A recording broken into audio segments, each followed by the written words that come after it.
사랑하는 여러분, 오늘 고난주간 셋째 날입니다. 오늘 저희가 갈라디아서 3장을 함께 나눌 텐데요.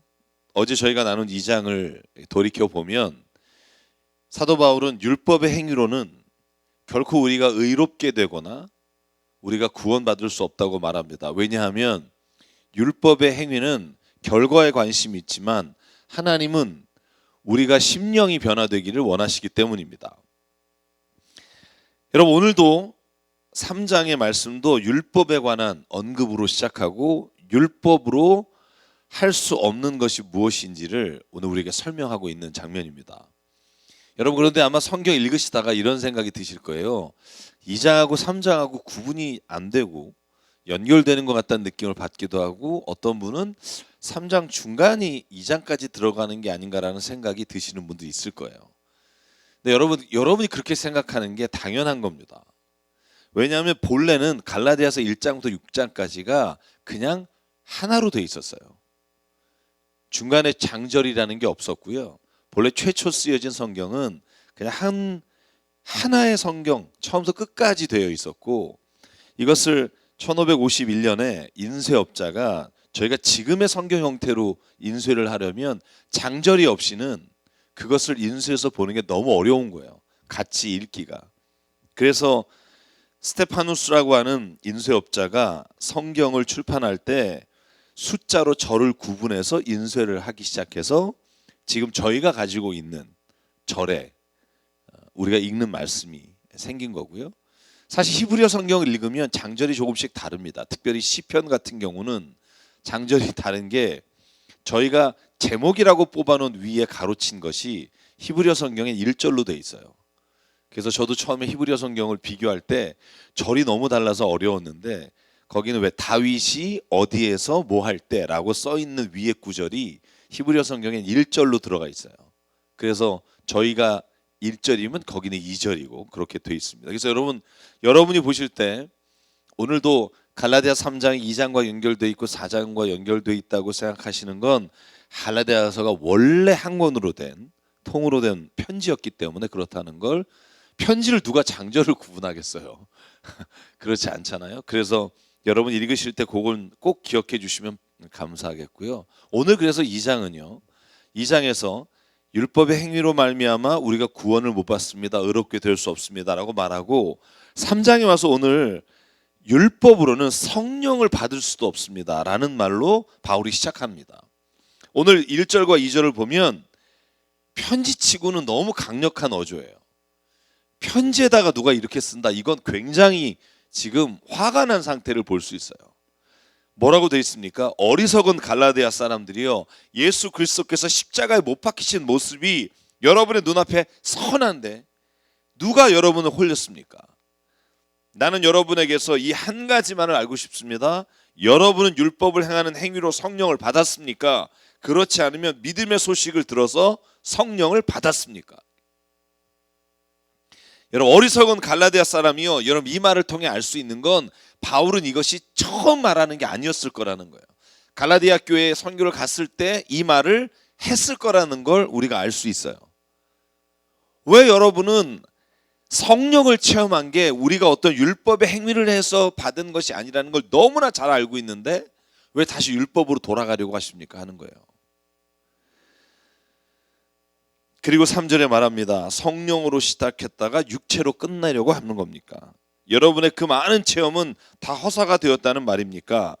하나님께서는 여러분에게 성령을 주시고 여러분 가운데서 기적을 행하시는 것은 여러분이 율법을 행했기 때문이 아니라 믿음의 소식을 들었기 때문입니까? 그렇지 않으면 여러분이 복음을 듣고 믿어서 그렇게 하신 것입니까? 여러분, 저는 쉽게 여러분에게 여쭤볼게요. 우리가 언제 성령을 받을까요? 구약으로 말하면 제사를 드릴 때 성령을 받았나요? 오늘날로 말하면 교회에 나와서 예배 자리에 앉아 있다고 성령을 받을까요? 사도 바울이 말하는 건 뭐냐면, 여기에 앉아 있다고 성령을 받는 게 아니라 우리가 믿음으로 하나님의 성령을 간구하고 주실 것을 내가 믿음으로 확신할 때 그 심령에 성령이 부어진다는 거예요. 율법의 행위로 내가 앉아 있다고 해서 그 자리가 곧 성령이 임하는 게 아니라는 거예요. 여러분 사도행전 2장에 예수님의 제자들이 예수님 떠나고 나신 다음에 시리에 빠져 있을 때 함께 모여 120명의 사도들과 문도들이 기도할 때 성령이 임했지, 그들이 어디에 가서 제사를 드릴 때 성령을 받은 게 아니라는 거예요.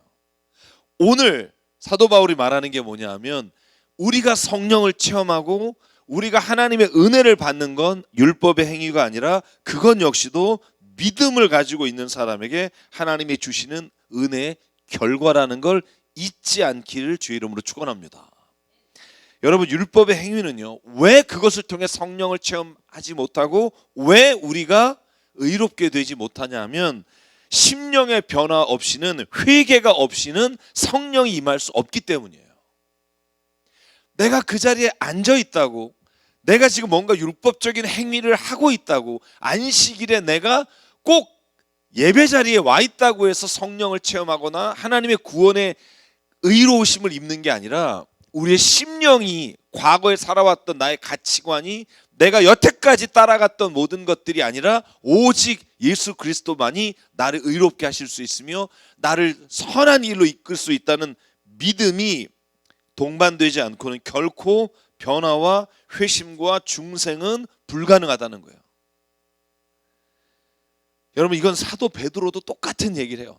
여러분, 사도행전 2장에 보면 성령 체험하고 나서 너무 뜨거우니까 밖에 나가서 복음을 전하잖아요.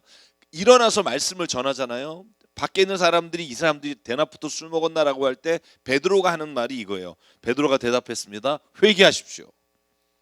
그리고 여러분 각 사람은 예수 그리스도의 이름으로 세례를 받고 죄 용서 받으십시오. 그리하면 성령을 선물로 받을 것입니다. 이 약속은 여러분과 여러분의 자녀와 또 멀리 떨어져 있는 모든 사람, 곧 우리 주 하나님께서 부르시는 모든 사람에게 주신 것입니다. 아멘. 성령은 언제 받느냐? 율법에 기록된 613개의 조항을 지킬 때가 아니라 우리가 하나님 앞에 믿음으로 기도하고 회개하며 죄 용서 받을 때 성령이 임하는 줄 믿습니다. 여러분, 그래서 생각해 보십시오. 율법의 행위로는 의롭게 되지도 못하고 구원받지도 못하며 심지어 성령도 받을 수 없고 중생과 변화가 일어날 수 없습니다. 그런데 다시 갈라디아 교인들이 다른 복음을 들고 들어온 사람들의 말에 빠져서 할례를 받아야 된다고, 아무리 여러분이 예수를 믿어도 이런 건 해야 된다는 말에 현혹돼서 다시 그것으로 돌아가려고 하는 걸 사도 바울은 단호하게 거절하는 겁니다. 여러분, 저희도 다시 누군가가 그렇게 우리를 유혹할 때 단호하게 거절하는 은혜가 있기를 주의 이름으로 축원합니다. 여러분, 그런데 사도 바울은 오늘 3장에서 가장 중요한 게 뭐냐면, 내가 지금 믿음으로 말미암아 의롭게 됩니다. 믿음으로 하면 성령을 체험합니다. 하나님의 은혜가 임합니다. 이 말은 내가 한 게 아니라 본래 구약에 하나님이 하신 말씀이라는 거예요. 내가 지금 여태까지 왔던 것을 부인하고 말하는 게 아니라 율법이 오기 전에 아브라함에게 이미 하나님이 약속하신 것이 내가 지금 말하는 믿음으로 의롭다함을 입는다는 복음이 원래 아브라함에 주어졌던 복음이라는 거예요. 그래서 6절과 7절에 보면 아브라함의 이야기를 시작합니다. 그것은 아브라함이 하나님을 믿으니 하나님께서 그것을 의로운 일로 여겨주셨다는 것과 같습니다. 그러므로 믿음에서 난 사람들이야말로 아브라함의 자손임을 여러분은 아십니다. 여러분, 이 말은요, 창세기 15장 5절의 말씀을 인용한 거예요. 거기에 뭐라고 나오냐면, 하나님께서 아브라함에 나타나서 이렇게 약속하세요. 아직 자식도 없어요. 임신도 안 했어요. 그런데 하나님이 이렇게 말합니다. 주님께서 아브라함을 데리고 바깥으로 나가 말씀하셨다. 하늘을 쳐다봐라. 네가 셀 수 있거든 저 별을 세봐라. 그리고는 주님께서 아브라함에게 말씀하셨다. 너의 자손이 저 별처럼 많아질 것이다. 여러분, 이때는요 아직 10년 이상 남았어요. 이삭을 낳기까지. 하나님이 약속하셨을 때 그걸 믿었어요. 그래서 성경이 6절에 이렇게 말합니다. 아브라함이 주님을 믿으니 주님께서는 아브라함의 그런 믿음을 의로 여기셨다. 쉽게 말하면 아브라함이 하나님께로부터 의롭다 여김을 받은 건 우르와 하란을 떠나서 가나안 땅으로 갔기 때문이거나 창세기 22장에 자기 아들 이삭을 번제단에 제물로 올렸던 행위로 인해 의롭다 여김을 받은 게 아니라 하나님이 말씀하신 것을 아무것도 보이지 않는 상황에도 믿은 것으로 인해 의롭게 여겼다 선언하셨다는 거예요. 사랑 여러분, 아브라함이 우르를 떠나서 가나안으로 가라 할 때 여러분 아무것도 안 보이는 깜깜한 길이잖아요. 그 길은요 1600km 정도 돼요. 그 길을 그냥 하나님 말씀만 믿고 갔다고요. 어느 날 갑자기 100세 얻은 아들을 하나님이 바치라 그러잖아요. 그때 여러분 그 모리아산에서 이 아들을 하나님이 다른 양으로 인해 다시 번제물을 바꾸실 거라는 걸 알지도 못하고 그냥 믿음으로 간 거, 이 믿음이 중요하지 그곳에 내가 하나님의 복 받기 위해 올라간 게 중요한 게 아니라는 거예요. 여러분 아브라함의 마음은 이랬을 거라고 생각해요. 하나님 결코 나를 하나님은 그대로 두시지 않을 거다. 아들을 데리고 모리아산에 올라갈 때 이렇게 고백했을 거라고 생각해요. 신실하신 하나님을 나는 절대로 버리지 않으실 거다. 이 믿음이 하나님 보시기에 의로운 거지 그 행위가 하나님 보시기에 의로운 게 아니라는 거예요.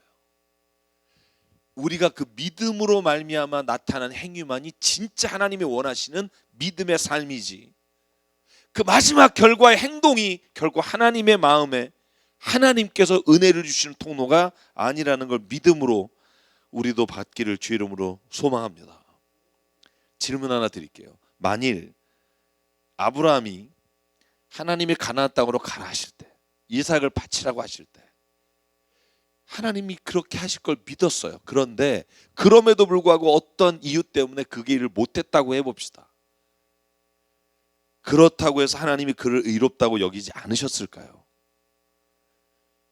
저는요 우리는 이 사람이 행동한 것을 보지만 하나님은 그 마음의 중심을 보시기에 하나님께서는 이 사람이 무엇을 했느냐보다 이것을 확신하고 믿느냐에 중심을 두고 있다는 걸 저는 믿기 때문에 저는 만약에 아브라함이 그 길을 가지 않았을지라도 하나님은 그 신실하신 믿음을 가진 자를 통해 다른 일에서도 다른 곳에서도 하나님은 역사하시고 일하실 거라고 믿어요.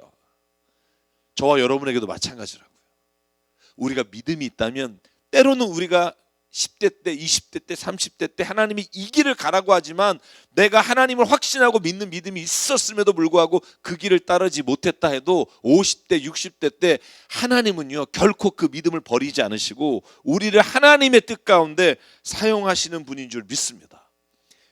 여러분 그래서 바울이요 갈라디아서 3장 11절 12절에 힘을 줘서 말해요.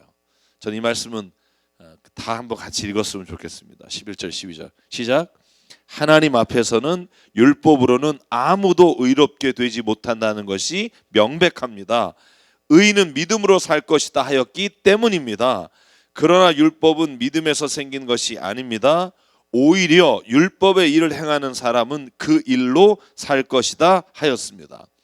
여러분 여기에 제가 코테이션 되어 있는 빨간색으로 의인은 믿음으로 살 것이다 이 말도 구약의 하박국 2장에 나오는 말씀이에요. 이게 지금 그냥 바울이 하는 말이 아니라 바울이 이미 구약에 하나님이 하신 말씀을 나는 여러분에게 왜 이게 가능할까요? 바울은요 성경에 능통한 사람이었거든요.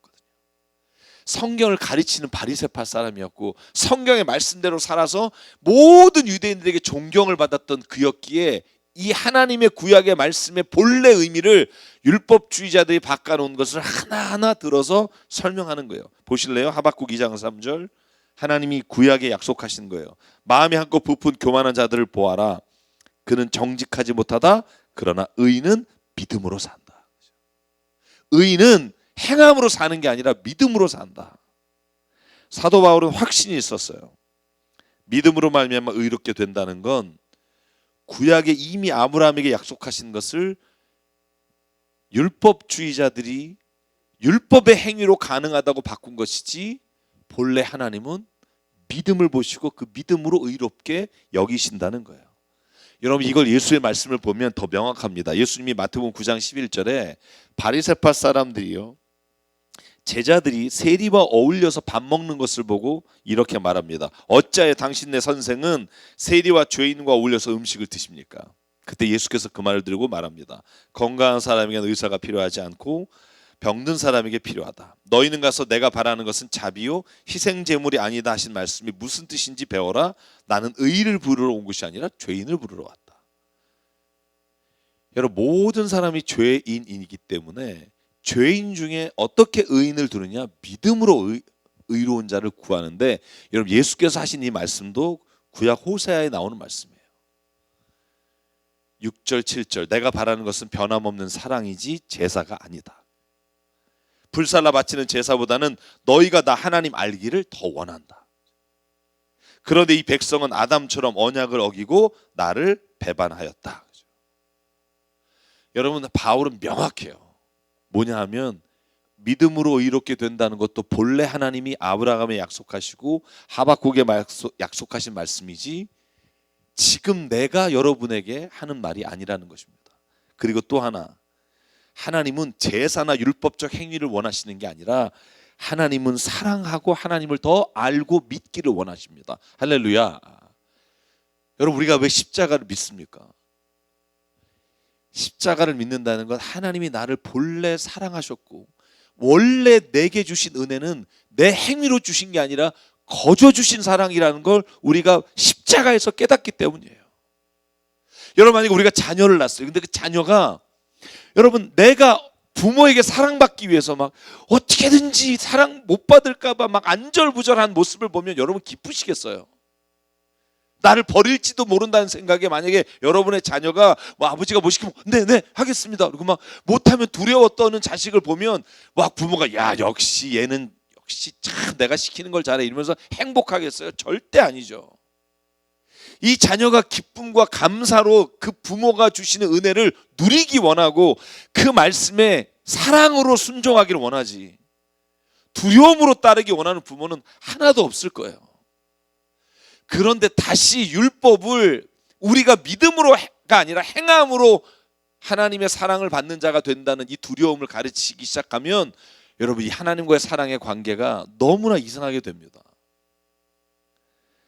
그래서 바울은 바리새인들과 그리스도인들이 되고서도 다른 복음을 가지고 들어온 사람들에게 말합니다.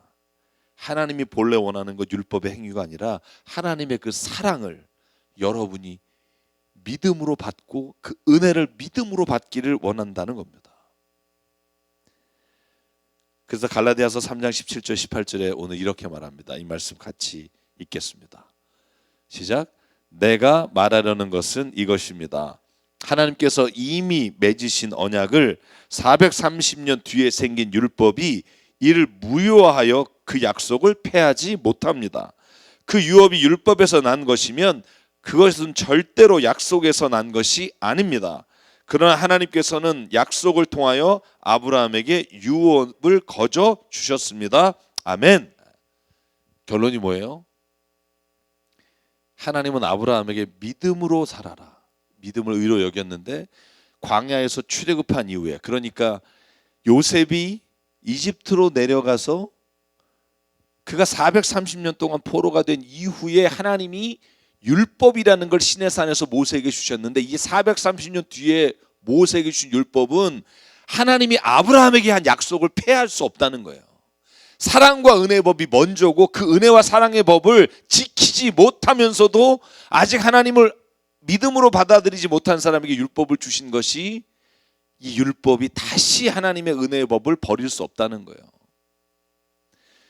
여러분, 오늘 이 고난주간에 하나님이 우리에게 사랑으로 거저 먼저 주신 은혜가 우리가 하나님 앞에 나가 모든 삶의 자리로, 모든 은혜의 자리로 살아가는 이유가 되는 줄 믿습니다. 그러면 마지막에 오늘 이 마지막 단락에 우리가 오게 돼요. 그게 뭐냐면, 그러면 율법은 뭡니까? 라는 거예요. 율법을 왜 주셨습니까? 하는 거예요. 거기에 대해서 바울은 21절과 25절에 길지만 이렇게 설명합니다. 그렇다면 율법은 하나님의 약속과는 반대된 겁니까? 여러분, 이 질문이에요. 하나님이 본래 아브라함에게 주셨던 약속과 율법은 반대되고 서로가 대치되고 싸우는 겁니까? 그렇지 않습니다. 그 중개자가 준 율법이 생명을 줄 수 있는 것이었다면 의롭게 되면 분명히 율법에서 생겼을 겁니다. 그러나 성경은 모든 것이 죄 아래 갇혀 있다고 말합니다. 그것은 약속하신 것을 예수 그리스도를 믿는 믿음에 근거하여 믿는 사람들에게 주시려고 한 것입니다. 믿음이 오기 전에는 우리는 율법의 감시를 받으면서 장차 올 믿음이 나타날 때까지 갇혀 있었습니다. 그래서 율법은 그리스도께서 오실 때까지 우리에게 개인교사 역할을 하였습니다. 그것은 우리로 하여금 믿음으로 의롭다고 하심을 받게 하시려는 한 것입니다. 그런데 그 믿음이 이미 왔으므로 우리가 이제는 개인교사 아래에 있지 않습니다. 이 말이 뭐냐 하면 하나님께서는요, 예수 그리스도가 다시 오셔서 그분이 우리의 본래 잃어버린 하나님의 자녀의 특권을, 자녀의 권세를 십자가에서 우리를 다시 회복시키겠다고 약속하신 그 날이 이미 왔기에 율법은 더 이상 하나님의 은혜를 가리는 것이 아니라 율법의 역할은 우리로 하여금 우리가 죄인이라는 걸 깨닫게 하기 위해서 하나님이 율법을 주셨다는 거예요. 여러분, 이걸 로마서에 이 얘기를 설명하는 다른 부분을 보면 더 명확해집니다. 로마서 말씀 볼게요. 3장 19절 같이 한번 읽을게요. 20절까지 시작. 율법에 있는 모든 말씀이 율법 아래 사는 사람에게 말한 것임을 우리는 압니다. 그것은 모든 입을 막고 온 세상을 하나님 앞에서 유죄로 드러내려는 것입니다. 그러므로 율법의 행위로는 하나님 앞에서 의롭다고 인정받을 사람이 아무도 없습니다. 율법으로는 죄를 인식할 뿐입니다. 아멘. 율법을 왜 주셨냐? 너네가 지금 어떤 상황인지를 보라는 거예요. 얼마나 처참한 존재인지를 보라는 거예요. 얼마나 형편없는 인간인지를 보라는 거예요. 뭘 통해?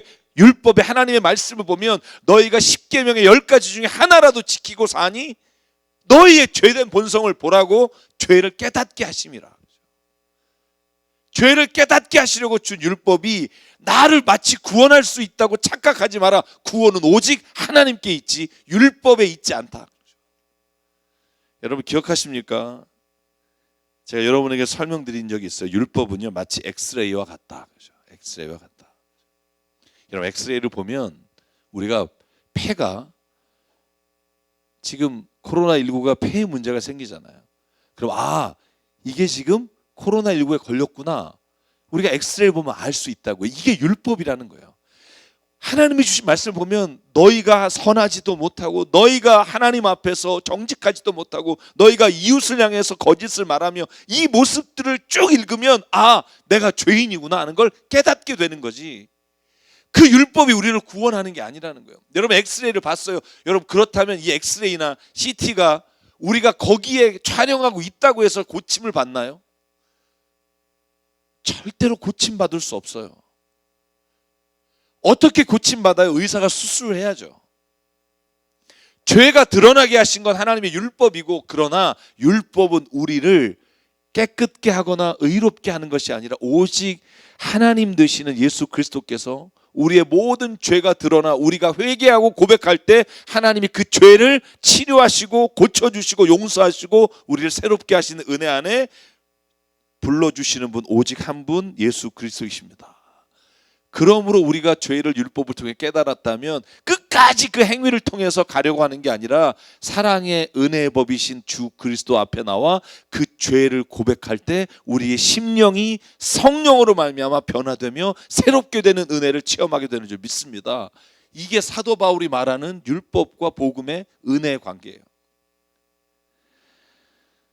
그러므로 은혜와 율법은 서로 반대되는 게 아니라 율법을 통해 우리는 하나님의 은혜를 갈구하게 되고 우리 죄인이 스스로가 이 죄로부터 벗어날 수 없음을 고백하며 철저하게 회개할 때 하나님이 우리를 그 은혜와 사랑의 법으로 용서하시고 이끌어 주시게 되는 줄 믿습니다.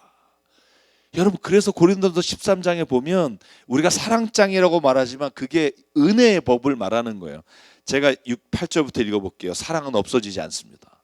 이건 아브라함에게 주셨던 은혜의 법이에요. 그러나 예언도 사라지고 방언도 그치고 지식도 사라질 겁니다. 우리는 부분적으로 알고 부분적으로 예언합니다. 그러나 온전한 것이 올 때에는 부분적인 것은 사라질 겁니다. 내가 어릴 때는 말하는 것이 어린아이와 같고 깨닫는 것이 어린아이와 같고 생각하는 것이 어린아이와 같았습니다. 그러나 어른이 되어서는 어린아이의 일을 버렸습니다. 아멘. 내일 저희가 4장을 볼 텐데 거기에 이 어린아이의 일을 버리고 성인이 되었을 때 하나님의 주시는 은혜가 무엇인지를 말씀하고 있어요. 그러면 사랑하는 성도 여러분, 오늘 셋째 날입니다. 여러분, 예수님이 셋째 날 수요일에 성경에 뭐 하셨다고 기록되어 있는 줄 아세요? 혹시 아시나요? 아무 일도 안 하셨어요. 수요일을 그래서 침묵의 날이라고 합니다. 저는 근데 예수께서 그날 우리의 죄를 대속하시기 위해, 우리를 은혜와 사랑의 법으로 이끌어 주시기 위해, 우리가 죄를 깨닫고 하나님 앞에 나오기 위해 기도하셨을 거라고 믿습니다. 오늘 이 아침에 주의 십자가를 기억하며 하나님의 사랑과 은혜의 법 외에는 우리를 구원하거나 우리를 변화시키고 우리의 심령이 회개할 수 있도록 이끌어 주시는 것은 없습니다. 오직 그 사랑과 은혜의 법만이, 십자가에 죽기까지 사랑하신 하나님의 사랑만이 오늘 우리를 구원하실 능력이 되는 줄 믿습니다.